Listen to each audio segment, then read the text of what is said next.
Very good morning. तो हम देख रहे हैं सीवी एक्सल्स। क्या देख रहे हैं? कांस्टेंट वेलोसिटी एक्सल्स, यानी फ्रंट एक्सल ड्राइव। पहले ये डबल यूनिवर्सल जॉइंट का वीवी चित्र बना हुआ है, ये पहले इस पर बात हो चुकी है। इसको देखा था कहां पर फिट है ये डबल यूनिवर्सल जॉइंट वाले 4x4 में। 4x4 गाड़ियों में तुमने देखा जो भी इंक्लिनेशन है ट्रांसफर केस और डिफरेंशियल के बीच में, वो इंक्लिनेशन ये शाफ्ट झेल रही है और ये यूनिवर्सल जॉइंट झेल रहा है। जब भी किसी एंगल में, जब भी किसी इंक्लाइंड में अगर पावर ट्रांसमिट होनी है, तो जब भी इंक्लिनेशन में ड्राइव ट्रांसमिट होती है किसी इंक्लाइंड ऑब्जेक्ट में या इंक्लाइंड ड्राइव शाफ्ट है, तो वहां पर इनपुट शाफ्ट और आउटपुट शाफ्ट की स्पीड में थोड़ा अंतर आ जाता है यूनिवर्सल जॉइंट के कारण, जिस कारण से वाइब्रेशन उत्पन्न होती है। पर जो 4x4 गाड़ियां हैं उसमें जो इंक्लिनेशन, जो ड्राइव में जो इंक्लिनेशन एंगल है वो 18 से 21 डिग्री का, वो झेला जा रहा है इस यूनिवर्सल जॉइंट के द्वारा, और जो प्लंजिंग एक्शन है वो इस स्लिप जॉइंट से उसको झेल दिया जा रहा है।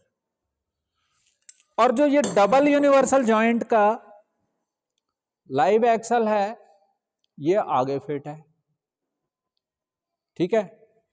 पर इसमें भी जो इनपुट और आउटपुट शाफ्ट के वेरिएशन है स्पीड के, जिस कारण जो वाइब्रेशन उत्पन्न हो रही है उसको दूर कर दिया डबल यूनिवर्सल जॉइंट लगाकर। इन केस ऑफ 4x4 ये वाला एक्सल, सीवी एक्सल जो है वो एक केसिंग के अंदर बंद है और सीधा है।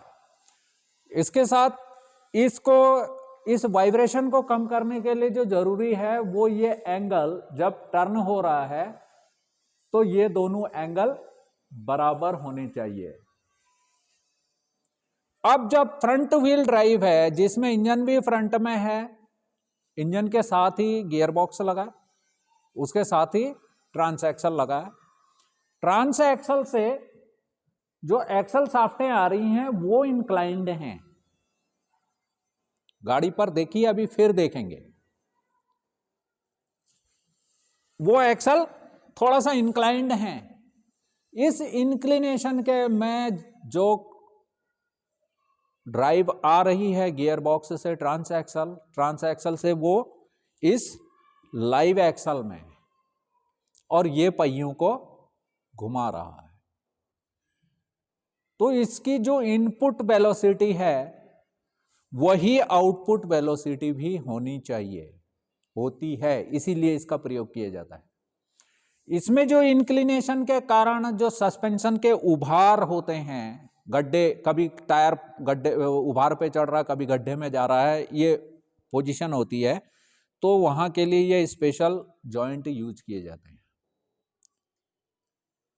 ये आउटबोर्ड जॉइंट है, इस तरफ ये थ्रेडेड है, मतलब यहां पहिया लगता है और यहां पर वो लॉक हो जाता है, यानी डिस्क लगी, व्हील की डिस्क लगी इसमें, और यहां पर वो लॉक हो गई हब के साथ। तो इसमें जो अप डाउन की मूवमेंट है ये कर लेती है। साथ ही फ्रंट व्हील को क्या चाहिए, स्टीयरेबल है, वो उसको स्टीयरिंग द्वारा काटा जा रहा है, तो turning radius and turning angle, वो टर्निंग एंगल ये लेफ्ट राइट इसकी चाल इसमें मिल जाती है। साथ ही जब टर्निंग होती है तो उससे इस एक्सल की लंबाई में वृद्धि और कमी होती रहती है, तो वो प्लंजिंग एक्शन इस तरफ ऐसे मिल जाता है। ये वाला हिस्सा इनबोर्ड हिस्सा है जो कि ट्रांसफर या ट्रांस एक्सल के साथ जुड़ा हुआ है। ये लेफ्ट साइड की शाफ्ट है, ये छोटी है, यानी ये पैसेंजर साइड की शाफ्ट है। इंजन इस तरह से लगा हुआ है, गियर बॉक्स और तिरछा चला गया तो ड्राइविंग शाफ्ट जो को ड्राइवर साइड की है, पैसेंजर साइड की है, वो छोटी होती है भारतीय गाड़ियों में, और जो ड्राइवर शाफ्ट जो ड्राइवर की तरफ से होती है वो थोड़ा शाफ्ट लंबी होती है। और जब शाफ्ट लंबी हो जाती है और वो घूम रही होती है तब भी इस तरह की वाइब्रेशंस उत्पन्न होती हैं। ये जैसे जैसे स्पीड बढ़ती जाती है ये एंगल बढ़ता ही चला जाता है। इसको रोकने के लिए यहां पर एक रबर का बुश लगा दिया जाता है और यदि उस बुश में कोई वो कट गया, वर्नआउट हो गया तो इसका पता स्टीयरिंग में चल जाता है, स्टीयरिंग में वाइब्रेशन होने लगती है। तो ड्राइवर को पता चल जाता है कि स्टीयरिंग थरथरा रहा है तो इसका मतलब कुछ गड़बड़ है। तो वो गड़बड़ कुछ ज़्यादा और कुछ नहीं होती, वो सिर्फ उस बुश के वर्नआउट हो जाने के कारण स्टीयरिंग में थरथराहट आती है। तो अभी गाड़ी पर चल के इसको भी देख लेते हैं। और ये डबल यूनिवर्सल जॉइंट के ये जो कोण, जो ये एंगल ऑफ इंक्लिनेशन तुम्हारी समझ में नहीं आ रहा है, इसको भी हम वहां पर ही जाकर दिखाते हैं। ठीक, इसमें जब गाड़ी के नीचे घुसोगे तो चेक क्या करना है? सबसे पहले इन डस्ट बूटों को चेक करना है। ये जो आउटबोर्ड कांस्टेंट वेलोसिटी जॉइंट है ये सेपा जॉइंट है। पढ़ा जाता है, लिखा जाता है वो RZEPPA, मगर इसे पढ़ा जाता है सेपा जॉइंट। ठीक है, कोई कहेगा जेपा जॉइंट, कोई कुछ, पर इसे पढ़ा जाता है सेपा जॉइंट। ये इसका आउटर केस है, आउटर केसिंग या आउटर रेस। इसके अंदर 6 बॉलें हैं, स्फेरिकल बॉलें। वो बॉलें एक केज में हैं और केज के अंदर वो एक इनर रेस है और इसमें कट बने हुए हैं। वो बॉल आपस में ऐसे नहीं घूम सकती, यूं नहीं घूमेगी, बल्कि वो इस रेस में आगे पीछे चलती है, जिस वजह से ये कटिंग एंगल या टर्निंग एंगल मिलता है। ये वाला जो है ट्यूलिप एंड ट्राइपॉड जॉइंट है, ये प्लंजिंग एक्शन के लिए, इसलिए इसको इन बोर्ड लगाया जाता है। जो भी इसकी लंबाई में वृद्धि और कमी हो रही है वो उसको इस तरह से ये एब्जॉर्ब करता है। इसके अंदर परमानेंटली ग्रीस भर दिया जाता है, क्योंकि जब मेटालिक पार्ट आपस में फ्रिक्शन करते हैं तो क्या होता है, फ्रिक्शन के कारण हीट भी उत्पन्न होती है और घिसावट होती है। तो इसको लॉन्ग लाइफ बनाने के लिए लुब्रिकेंट के रूप में इसमें ग्रीस होता है। और जो हिस्सा ये इनबोर्ड की तरफ है, ये वाला हिस्सा ट्रांस एक्सल के ही उससे लुब्रिकेट होता है, लुब्रिकेंट से। ठीक है, तो इसे खोलने, इसमें चेक क्या करना है, ये डस्ट बूट। यदि ये डस्ट बूट कट फट गए तो वाहन कभी कीचड़ में चलता है, धूल भरे रास्तों में चलता है, पानी वाले रास्तों में चलता है, मिट्टी में चलता है, तो उस रास्ते से मिट्टी, पानी सब इसमें जाकर इसके ग्रीस को खराब कर सकता है, कर देता है। और वो ग्रीस खराब होने के कारण ही फिर ये जॉइंट कट जाते हैं। यदि उसका पता ऐसे भी चल जाता है कि ये कट गया है तो इसमें से क्लिकिंग की आवाज आने लगती है। गाड़ी में जैसे ही हम गियर डालेंगे तब भी खड़क खड़क की आवाज आएगी, कड़क कड़क की, ऐसे रुकने की। जब टर्निंग के टाइम पर बहुत आवाज करेगा, उससे ये इंडिकेशन है कि ये कट चुका है। यदि आपके ये डस्ट बूट सही हैं तब इसे 10-11 साल तक कुछ नहीं होता। चेक करना होता है इसके डस्ट बूटों को, इन डस्ट कवर्स को। यदि ये खराब हो गए, कट गए, तो फिर ये जॉइंट, इसको तत्काल बदल लेना है। ये डस्ट बूट के लिए भी ये पूरा का पूरा जॉइंट खुलेगा, पूरा एक्सल, सीवी एक्सल पूरा बाहर निकलेगा। इसी तरह से ये सब हटेगा, तभी जाकर ये डस्ट बूट बदली होंगे। तो पहले इसका वाहन पे इंस्पेक्शन कर लो, उसके बाद फिर ये निकला ही है, इसको हम दोनों तरफ से खोल के देखेंगे कि ट्यूलिप जॉइंट किस तरह का है और सेपा जॉइंट किस तरह का है, कैसे उसकी बॉल्स को निकालना है, केज को निकालना है, फिर दोबारा रीअसेंबल उनका इंस्पेक्शन करना है, बॉलें कटी तो नहीं है, आउटर रेस का इंस्पेक्शन करना है, इनर रेस का इंस्पेक्शन करना है, एक्सल के इस एक्सियल स्प्लाइंस का इंस्पेक्शन करना है, इसकी स्ट्रेटनेस का इंस्पेक्शन करना है कि ये कहीं बैंड तो नहीं है। एक्सल में एक टॉर्जनल ट्विस्ट पड़ता है, टॉर्जनल ट्विस्ट पड़ने के कारण इसमें एक मरोड़न आ सकती है, उसको भी चेक करना है। और इनकी बॉलों को इस तरफ जो लगे हुए हैं, इस तरफ नीडल बेयरिंग लगे होंगे, जब ये बाहर निकलेगा तो इसमें एक ट्राइपॉड होगा और उस ट्राइपॉड में 3 नीडल बेयरिंग्स होंगे। उन नीडल बेयरिंग्स का भी इंस्पेक्शन करना है। यदि वह जाम है या बहुत ज्यादा आवाज कर रहे हैं तो फिर वो चेंज करने पड़ेंगे 3 के 3। ठीक है, आजकल क्या कर देते हैं, इन सब के चक्कर में पूरा का पूरा एक्सल ही चेंज कर देते हैं, पर बाद में वो रिपेयर हो जाते हैं और फिर वो दूसरी गाड़ी वाले पर किसी पे रीबिल्ड करके वो फिर दूसरी गाड़ी में फिट हो जाते हैं। ठीक है, पर रीबिल्डिंग इनकी होती है तब तक जब तक कि जब हम देखेंगे कि ज़्यादा कटिंग इसमें ज़्यादा टूट फूट नहीं है, वर्नआउट ज़्यादा नहीं है, तो हम इसे रिपेयर भी कर सकते हैं।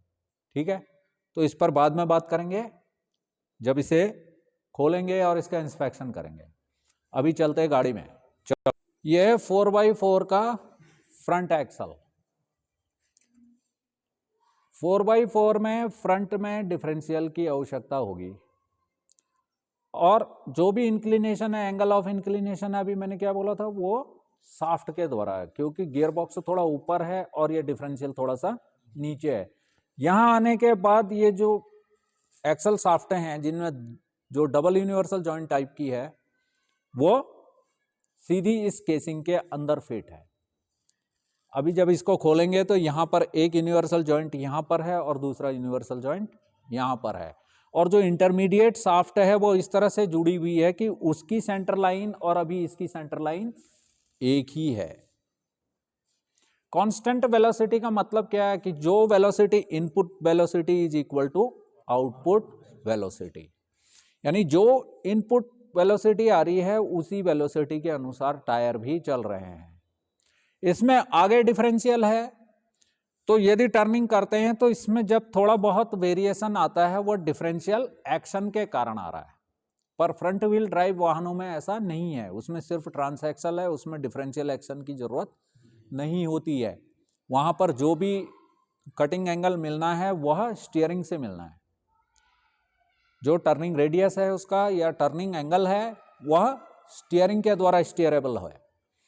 तो अभी चला शुभम, इसको देखो, ये जो इनपुट वेलोसिटी है वो आउटपुट, दोनों एक्सल शाफ्टें एक ही स्पीड में घूम रही हैं। रोक जा, इस शाफ्ट ने भी वहां से दिखा, एक चक्कर इसका भी पूरा हुआ तो एक चक्कर इसका भी पूरा हुआ, यानी जो इनपुट वेलोसिटी ही आउटपुट वेलोसिटी भी है, इसी को बोलते हैं कांस्टेंट वेलोसिटी। समझ में आ रही बात? अब जो एंगल ऑफ इंक्लिनेशन है, ये वाहन क्या है, भारतीय वाहन होते हैं राइट हैंड ड्राइव वाले, यहां ड्राइवर दाहिनी तरफ बैठता है। विदेशी वाहन होते हैं लेफ्ट हैंड ड्राइव, वहां ड्राइवर इस तरफ बैठता है। समझ में आ रही बात? वो स्टीयरिंग के अनुसार है कि स्टीयरिंग किस तरफ लगा हुआ। तो जब ड्राइवर इसे टर्न कर रहा है, अपनी तरफ को टर्न कर रहा है, सपोज अभी ये सीधी लाइन बन रही है, एक लाइन इधर जा रही है सेंटर लाइन, एक इधर को जा रही है। अब इसने इसे टर्न किया, टर्न करने के बाद ये इधर को घूमेगा तो ये वाला पहिया इधर को आएगा। अब ये जो सेंटर लाइन थी वो जा रही थी इधर को, और अब एक्सल की सेंटर लाइन हो गई है ये, तो इसके बीच का जो कोण है सेम, ये जा रही थी सेंटर लाइन इधर, अब सेंटर लाइन इसकी एक्सल की लाइन आ गई है इस तरफ, तो यहां का जो कोण है और यहां का जो कोण है ये दोनों कोण आपस में बराबर होने चाहिए। तब इसके कारण इनकी जो स्पीड में वेरिएशन आ रही है, जो थरथराहट हो रही है, वो सारी की सारी ये डबल यूनिवर्सल जॉइंट के द्वारा एब्जॉर्ब हो जाती है। वो जो एंगल वहां बनाए थे वो एंगल आप तुम यहां देख रहे हो। सेम में जब वो इसको राइट टर्न करेगा तो स्टीयरिंग एंगल ये देना पड़ेगा। अब इसके सापेक्ष जो यहां पर एंगल बन रहा है और ये वाला एंगल, ये दोनों एंगल अभी बराबर होंगे। यदि उसकी राइट टर्निंग 40 डिग्री है तो दोनों एंगल 40 डिग्री के होंगे। यदि लेफ्ट टर्न उसका 39 डिग्री का है तो दोनों ही एंगल 39 डिग्री के होंगे। समझ में आ रही? सैपा जॉइंट लगाने का फायदा यह होता है कि उससे थोड़ा स्टीयरिंग एंगल बड़ा मिल जाता है। सैपा जॉइंट लगाने से यह एंगल 44-45 डिग्री तक मिल जाता है।